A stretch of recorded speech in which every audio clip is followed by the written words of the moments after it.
And welcome back to the Standard Fantasy Football Podcast. I'm your host, Kris. John will not be joining me today. He is traveling yet again. No shame on that. I'm traveling for the next 2 weeks, so you guys won't see my beautiful face, but that's okay.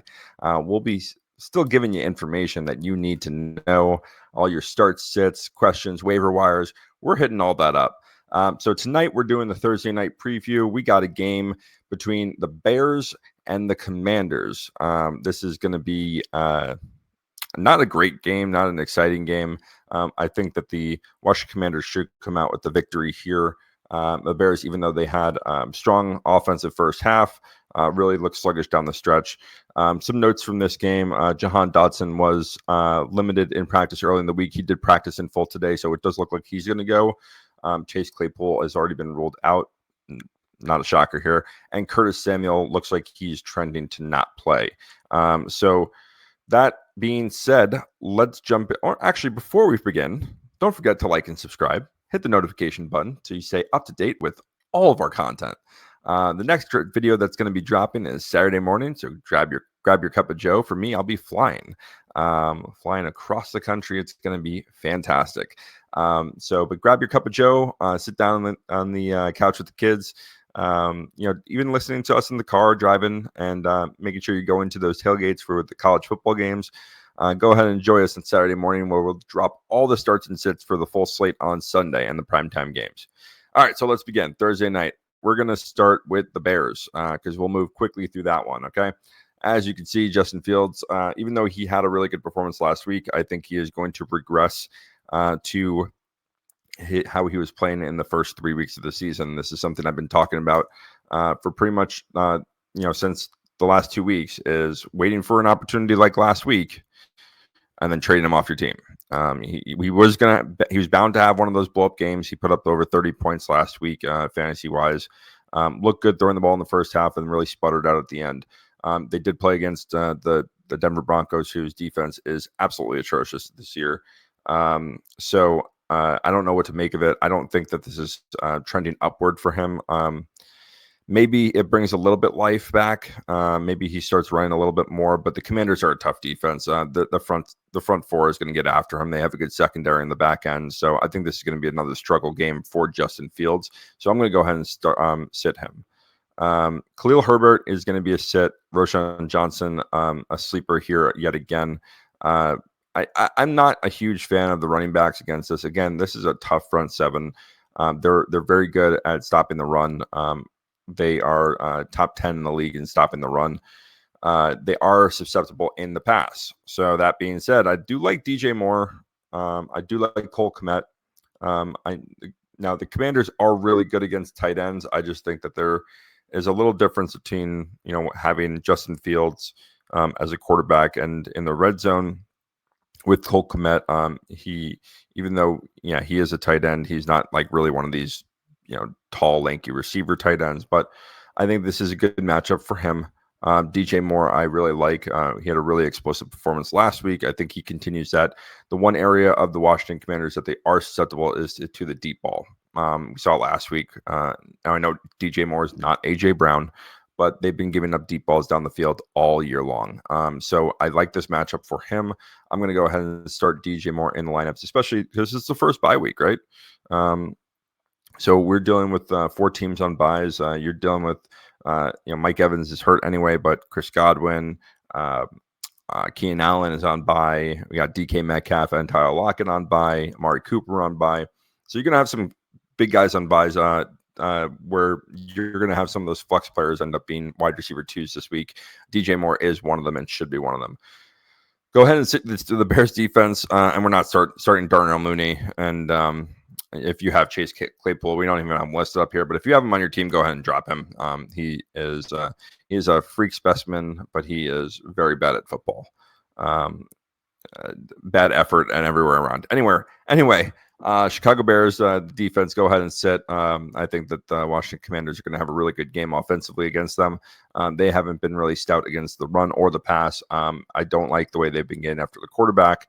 And so I think Sam Howell, especially the way he played last week against the Eagles in a really, really close game, if he's doing that against the Eagles defense, he's gonna probably light up this game. So moving on to the Washington Commanders, and we'll start off with Sam Howell.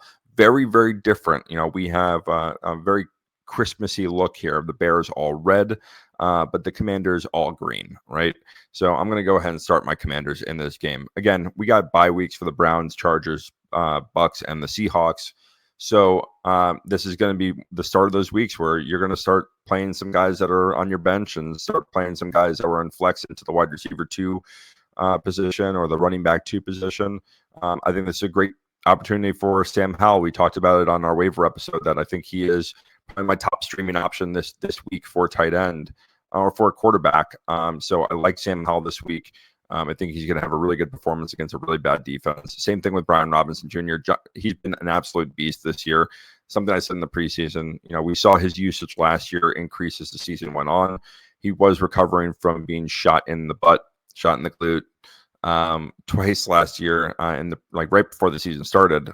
So he was going to work his way back and become the power runner that he was in college. And we're really starting to see that in the early stages this year. He's taken over that backfield. Antonio Gibson, as much of a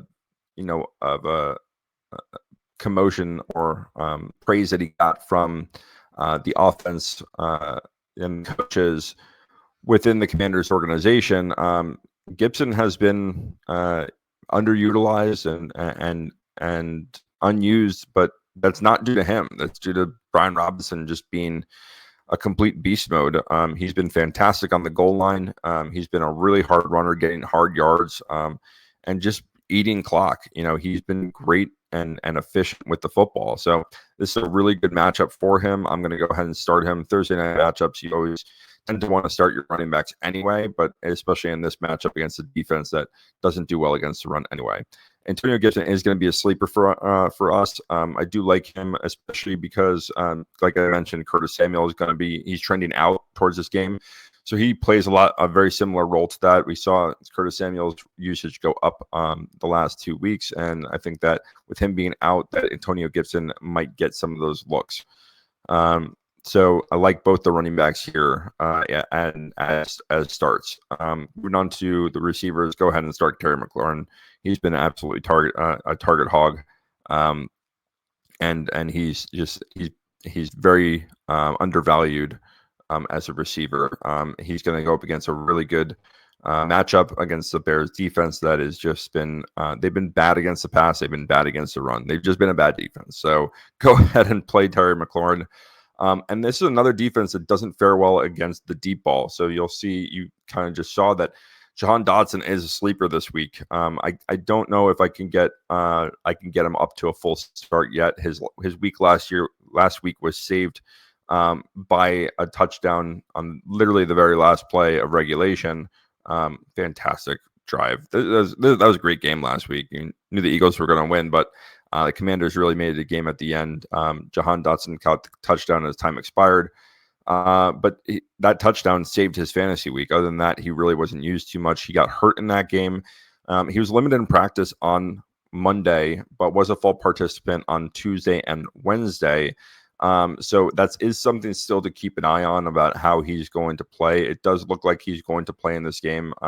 Typically a guy that's full participant early in the week, and especially on before a Thursday game, if he's practicing the 2 games before, or the 2 days before, that he's going to end up getting usage. So still keep an eye on it, because if he doesn't play, De'Ami Brown would be a nice sleeper, and even as a contrarian pick or as a non-chalk pick, I like him in some DFS lineups as De'Ami Brown. Another sleeper is going to be Logan Thomas. His usage has been really good. He's been targeted down the red zone. He's been tackled a couple times within the 5 and been absolutely popped a couple times. But I do like him just because of the usage that he does have and the depth of target that he does have from the tight end position. He's not getting small dink and dunk routes. He's getting deep balls and medium routes across the middle of the field. And to round it all out, go ahead and start the Commanders defense. You're going to like the way you look. They're going to have a great game. Chase Young's been amazing since he's gotten back. This defense does get after the quarterback a lot. Justin Fields has not looked good, except for last week against the Broncos. He does not look good as a thrower, and so I'm going to like any defense that plays against the Bears the entire season, or until Justin Fields proves that he can be consistent throwing the football. So that about wraps it up. Again, the 4 teams that are on buys this week are the Browns, Chargers, Bucks, Seahawks. So there's going to be a lot of guys that we're going to stay start just based on the fact that there's going to be a couple guys out at that position. We are missing some key receivers. Two of the, at least one of the quarterbacks is a startable quarterback every week, and he's going to be gone. We got running backs across the board that were flex positions or running back 2 positions. Eckler hasn't played, but Kenneth Walker's not going to play. So a lot of running backs this week are going to be either in that start or the sleeper category for us. So just a reminder, go ahead and like and subscribe. Hit the notification bell just for our just get notifications on the content that we drop. Again, we drop content on Tuesday for the waiver wires. We drop Thursday morning for the Thursday night preview, and then we drop Saturday morning for the full slate starts and sits. We are working on getting another episode, a 4th episode going, and we do drop shorts daily, so be sure to tune into that. Help support our channel. Thanks, guys. You guys are great. We'll see you later in the week. Good luck in your matchups tomorrow. Go ahead and drop some comments if you have any questions, or if you're contemplating starting or sitting between 2 guys. We'll be happy to help out with that information. All right, guys, stay classy.